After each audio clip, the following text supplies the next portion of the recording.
This was the fifth presidential elections under the government, under your leadership, and you campaigned on the full view of your deliverables. You talked about the schools you built, the hospitals you built, the roads you built, and then you even promised more. What went wrong? What did you get all wrong? Actually, it's still a question that all of us are asking ourselves. And still we believe we are not that wrong. That's our belief as a party. We still believe what is in the courts. I cannot discuss about that. But we still believe there are some irregularities that had happened during the elections. So this is why we're looking for redress at the courts. But the irregularities aside, something fundamentally wrong has happened with the APRC. This is a party that has been increasing its percentage of votes phenomenally from 1996. And this year, you are not even able to pull 40% of the votes. Even when the 20,000, 25,000 people that you said where are your voters voted, you would still not pull 40%. What is wrong? What is wrong with your message? This is what I'm telling you. Our message was clear all the time, and I know the people conceive it very well also. But what I'm saying is this: the exact question that we are asking ourselves. We know it is not possible for a drop that way. It's not possible. Remember how many people voted? How many people voted? If you looked at the number of people that went to the polls, you'll know then there is something wrong somewhere. Yeah, but it is not the lowest voter turnout we've experienced. 1996 was worse than what we have this year. No, even with 1996, I'm telling you, even with 1996, I think this is the worst. I have the records. I have the records. This is the second worst. Okay. Voter turnout. Even though it is the second worst, that's what I'm telling you. I said we as a party, we still believe that because our support base is still there and they are with us up till now as I'm talking to you. So what is the cause of the pattern of the result this way? It's a big question for our party, and we are trying to look out for it. We want to know. We are trying to get answers, and we inshallah will get the answers. Some said part of the answer is that a lot of Gambians have moved out of the country. Tens of thousands of Gambians have gone through the back way, and you have lots of Gambians also abroad, and you've not extended the franchise to them. I don't believe that over 30,000 people left this country. Between January 2015... I don't believe that over 30,000 Gambians left the source of this country for the back way. Between January 2015 and July 2015, more than 10,000 young Gambians have entered Europe, and this excludes those that are stranded in Libya.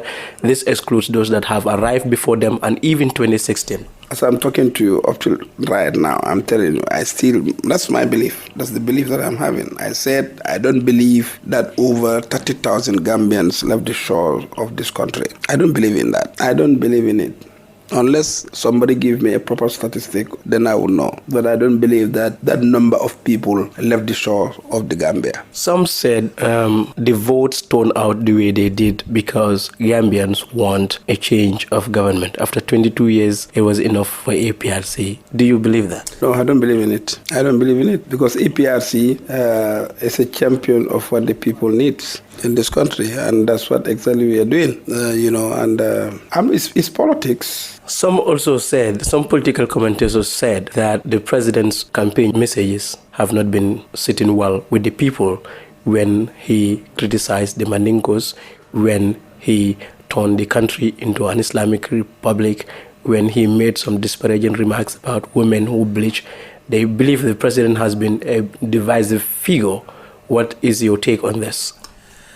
Actually, every Gambian have his own opinion, the way maybe they conceive some of the things that the president said. I was in prison. He did not say all the Mandinkas. He did not say that. He repeatedly said not all. Since I took over, all what is happening, majority of them are Mandinkas, but the good Mandinkas are there. He said that. He continues repeating it. It's just that some people make it a political slogan in order to have their political benefit out of it. But I don't think that warrants anything that much negative for anybody to take. Like we Gambians, we are one. You cannot separate the Mandinka from the Jola, from the Fula, from the Serer, You cannot separate the Jola from the Fula, from the Mandinka, from the Serer. It's just like the Fulas, you cannot separate them from all other tribes that are in this country. We are intermarried, related, and we live peacefully among us. You see one Gambian whose mother may be a Serer, the father may be Jola, the grandmother may be Mandinka, the grandfather may be Serer. You see only one individual who has touched all the tribes of this country. So it is not, tribal sentiments has no room in this country. Look, I talked to a lot of people who spoke so well, of you. I happen to be somehow close to your establishment as a journalist and also a youth worker. But this is something that the president repeatedly does. At some point, was there any instance in which you, as a party, will have to call him and tell him, "Sir, this happens only once, not repeatedly. It happens only once in only one meeting." In Bakau some years ago? No, he did not talk. He did not talk about the Mandinkas of Bakau. He did not talk about anything about tribe. In Bakau, he was talking about the conflict within the Bakau people, but he never talked about anything that is tribal. He don't talk about that. You see, the president is not tribalist. He criticizes objectively. He don't just get up and criticize things just because he wants to criticize them. He wants every one of us to beef up, to tune to a better life, to make sure that Gambia is all the time on the lead. Otherwise, he will not criticize the Jolas. He will not tell them you don't go to the farms. He will not tell them. But he did. And he don't want to see one Gambian cry. That's how he is. The chairwoman of the Christian community went to State House when the president invited religious leaders and he told him that you have divided us and we are not happy with that. I'm not aware because I did not listen to it. In a press release sent to GRTS, you told the Gambians that the APRC remains very strong. Very, very strong. What is your focus? That's true. We are still very strong. We are still with our people, and we are still with our structures. Remember, APRC is the only party in this country that is having an organized structure at all levels of society, or even at village levels. So we're still strong because I'm still communicating with most of them. And very soon I'll be going out to talk to them more. But and I'm having calls every now and then from our stakeholders within the country. But how sustainable are those structures? Because some criticize that you operate on existing governance or government and local government structures. That's not correct. That's not true. That's not true. You see, the APRC, we have our own fund. APRC, we operate on our own fund. We have our own bureaus at all regions, even at some areas or other areas at constituency level. We have our own this thing. Like if I visit a region, of course, the regional governor is my contemporary. So I think he can, what do you think?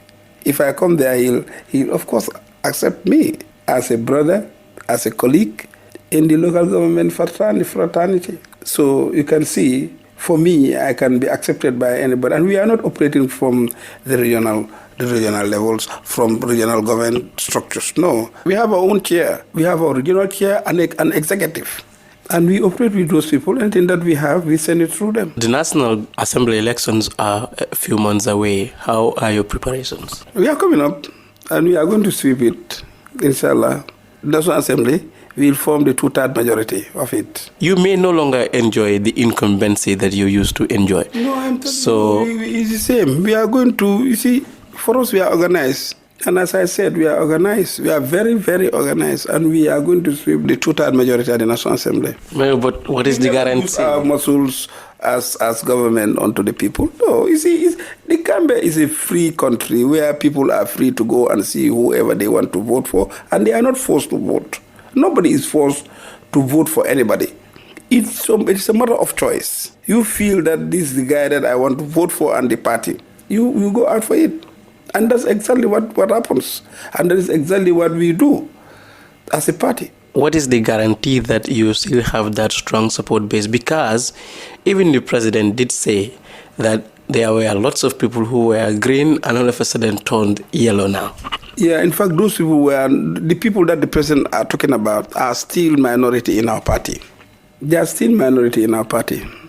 And those people are not the grassroots.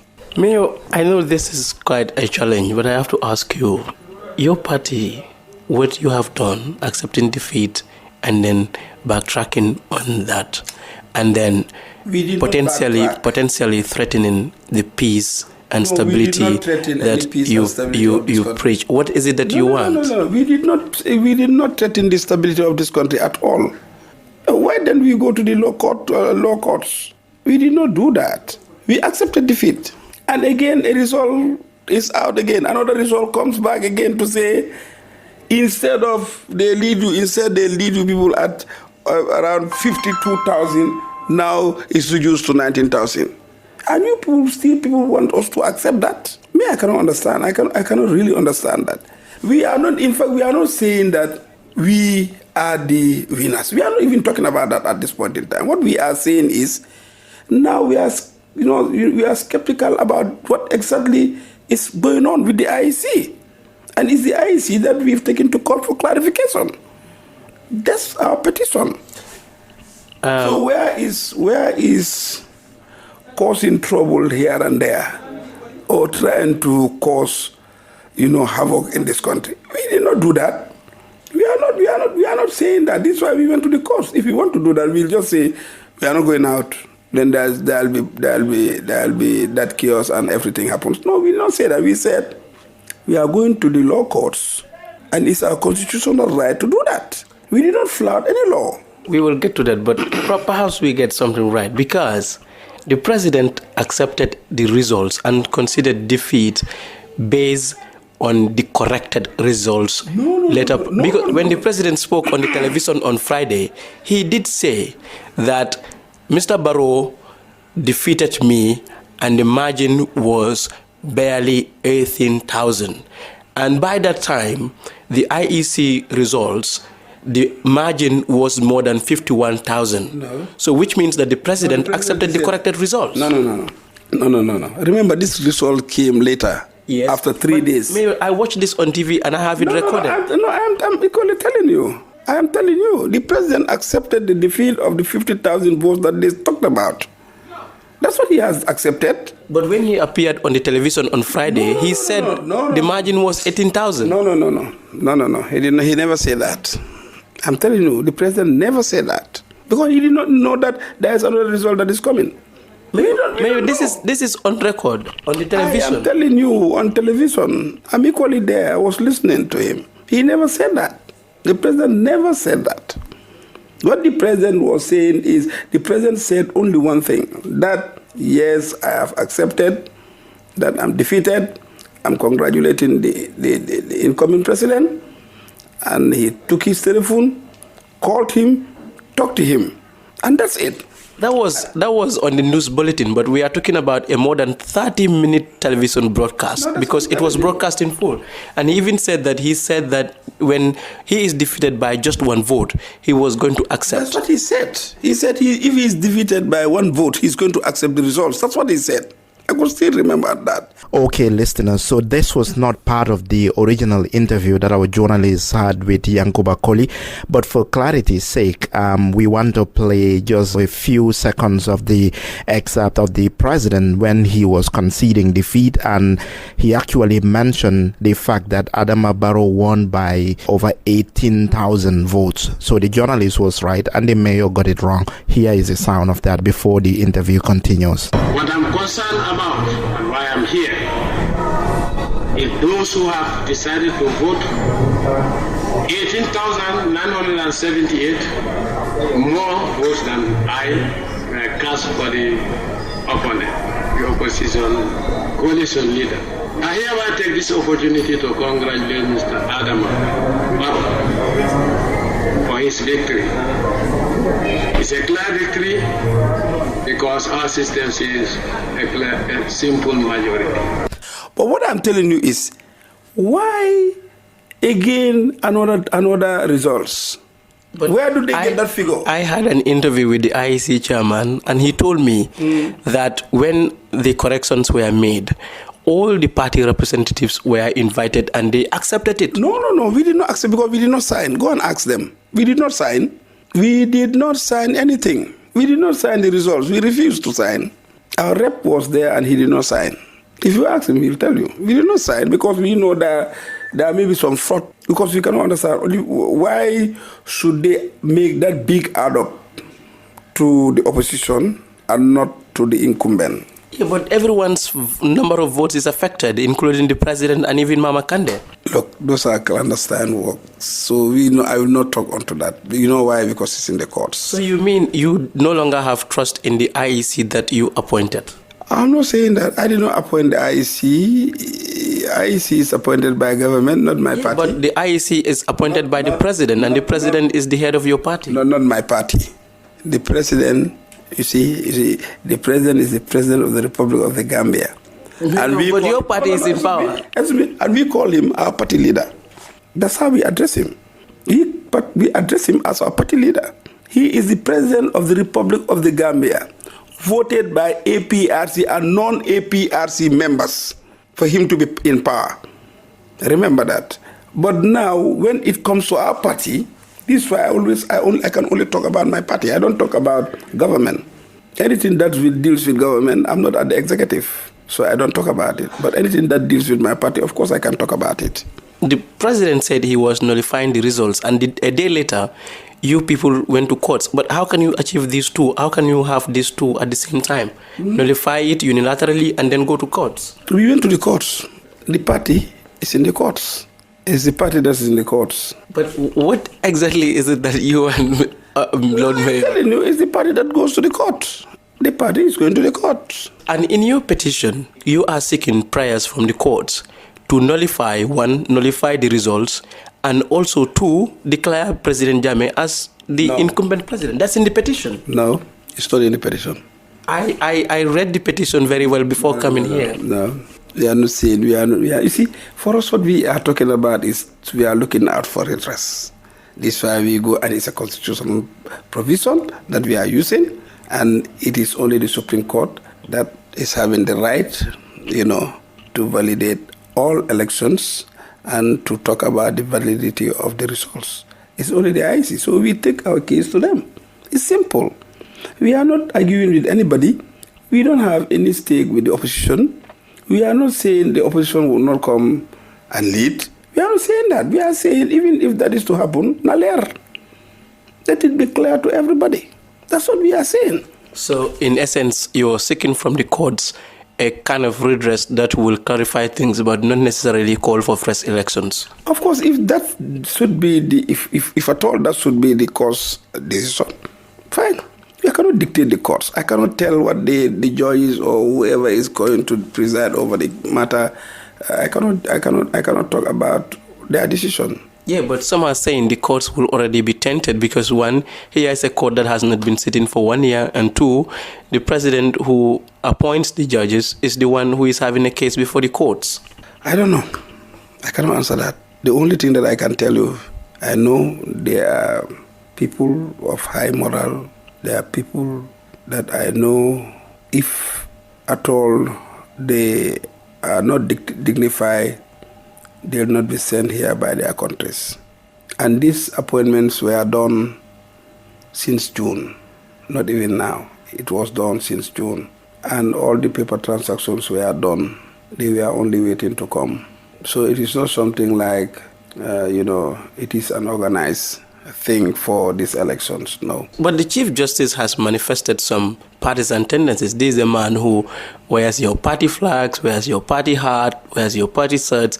So how do you expect that person to dispense justice, fairly? The Chief Justice alone is not going to sit. It's not only the Chief Justice who is going to sit. But if he's so tainted, if he's so biased, why would he? That is all about law, and how would you judge that he's going to look biased? Because he wears APRC party t-shirts. No. He wears APRC hats, Lord Mayor. He can even wear other parties' hat and t-shirts also. I don't know.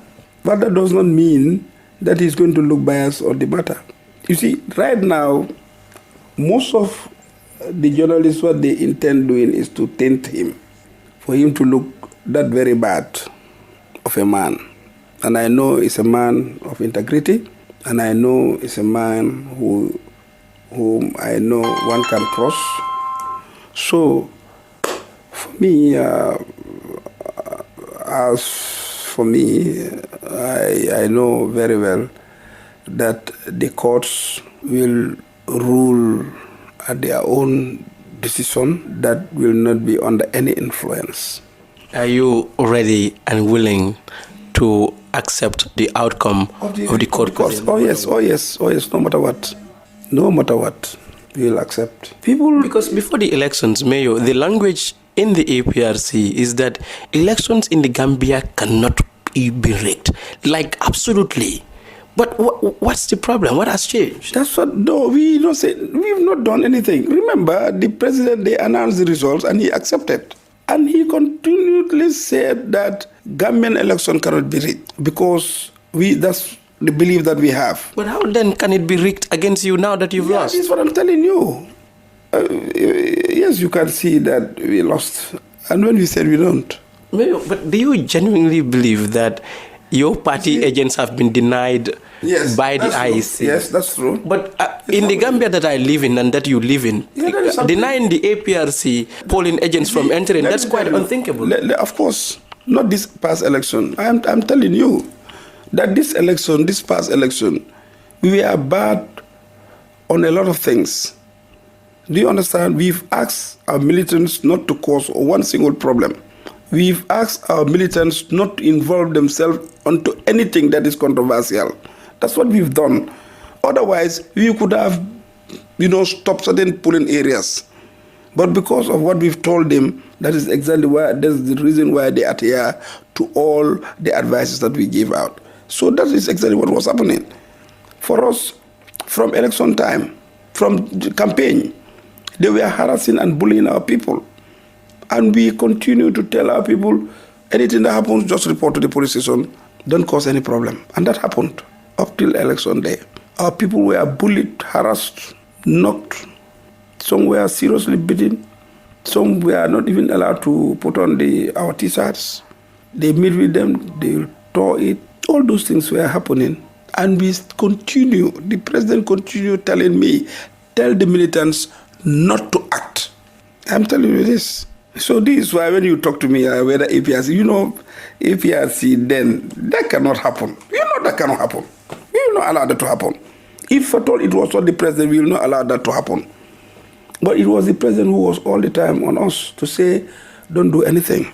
Don't do anything. Whatever they do to you people, accept and report to the police station. And that's exactly what we did. But you people were in control of everything. I mean, the government, the APRC government actually even shut down the internet. Even though, that's what I'm telling you. They shut down the internet? I don't know. I'm not aware of that. The internet was shut down for more than 48 hours. I'm not aware of that. And even international calls, I wanted to work, but I couldn't because... I'm telling you, I'm not aware of that because I don't deal with that. I don't join the net. I'm not part of it. I don't join the social media, so I'm not part of the net. I don't put up things like that. So will you stand in the way of the inauguration of President-elect Adama Barrow come January 19th? The reason? Will you stand in the way? That's what I'm saying, the reason. Will there be any cause for the APRC government to stop the inauguration from taking place? Because the APRC, if we want to do that, why should we go to the courts?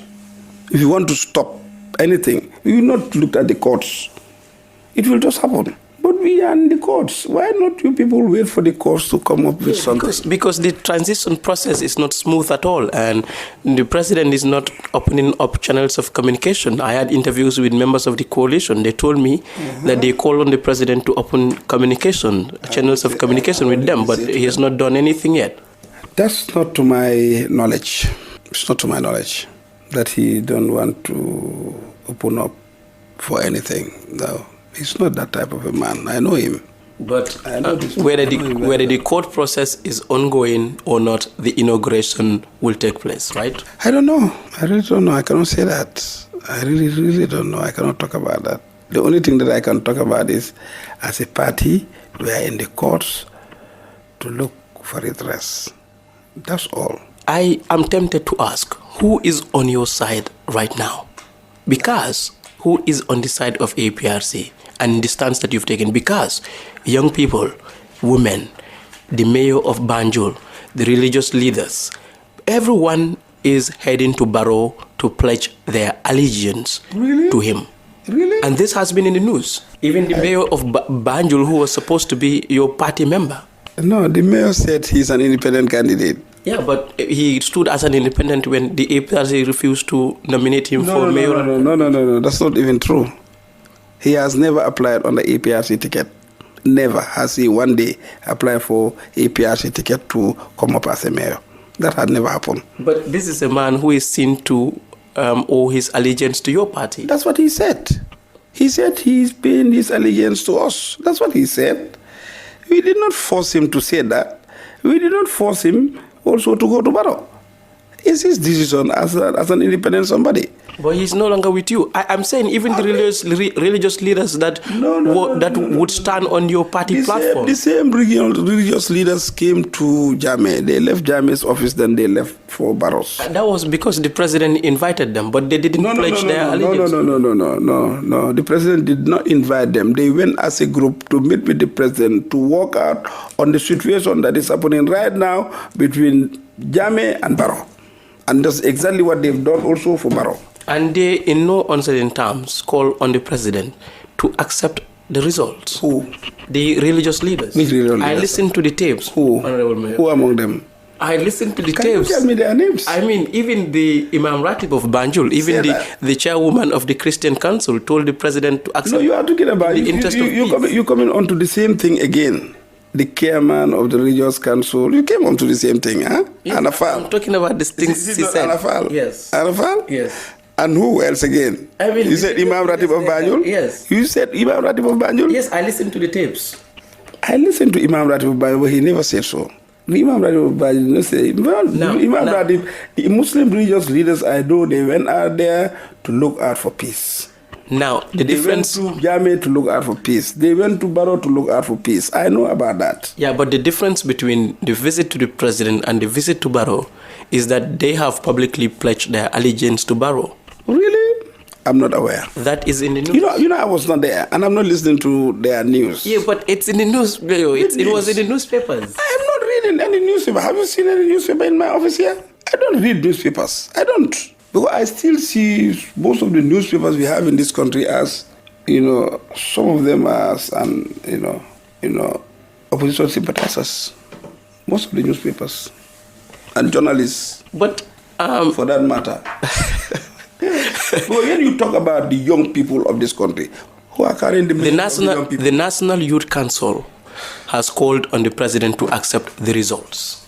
The National Youth Council you're talking about, you want to tell me they are the youth of this country? Well, they are the ones representing... You want to tell me they form the majority of the youth of this country? Yeah, but you want me to bring the youth of this country to say no? This is the umbrella youth organization in the country.